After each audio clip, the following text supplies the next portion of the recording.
Pick it up here now with a look at the economic week ahead. Bring in eNCA Money Desk's Rofhiwa Madzena, who's joining us by Skype. Hi, we go into this new week with two ratings agencies having published their reviews for the country late on Friday into Saturday. Was there anything positive?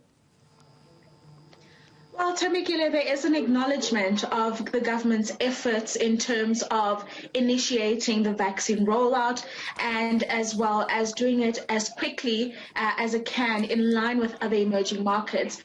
But these ratings agencies both highlight that South Africa still has a lot of pressures that it faces. And one of the biggest ones here, Thembekile, is the lack of structural reform, policy certainty that's needed for investment. And in fact, one of the biggest things that was highlighted by Moody's 2 weeks ago, which by the way did not release their ratings review on South Africa, is the way that South Africa is going to be able to handle debt and also be able to manage the wage bill, which you can see now in the news cycle. There's a lot of tension between government and the unions when it comes to increases on government worker wages. So those were the things that they highlighted. And they also highlighted the fact that there's a lot of uncertainty in terms of leadership within the ANC, and that needs to be cleared up so that government can move towards a path of economic recovery. And without solidity, without unity, that's not going to be able to happen. Always results every week. What are we keeping our eye on this week?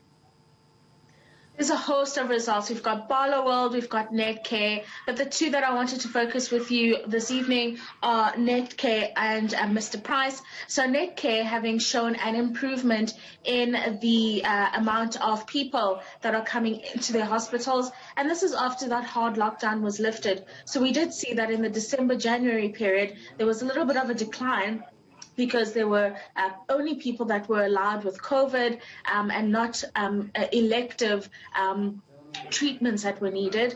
And now that that's beginning to improve, they're going to start seeing an improvement.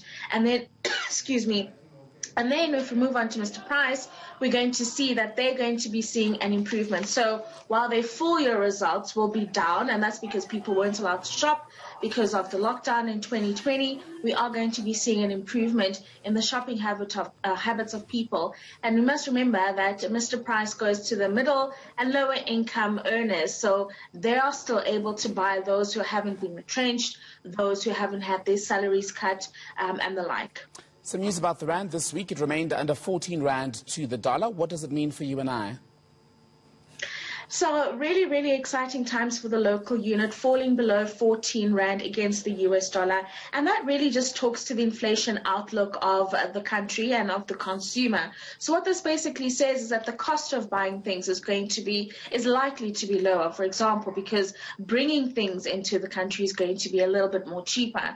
And things that I'm talking about here that we are net importers of are things like oil, which contributes to the oil price, and other foodstuffs. So you might see a drop in the price of petrol, for example, or other foodstuffs that you may buy. But it also just speaks about the sentiment that is happening in terms of emerging markets like South Africa. You're seeing that investors are a little bit more optimistic about the outlook for the country, and that's because of the stronger rand. And then, of course, you're going to see that it's going to have an impact on the next decision that would be made by the Monetary Policy Committee in the coming meetings. eNCA Money Desk anchor Rofhiwa Madzena back with you tomorrow night. Rofhiwa, for now, thank you.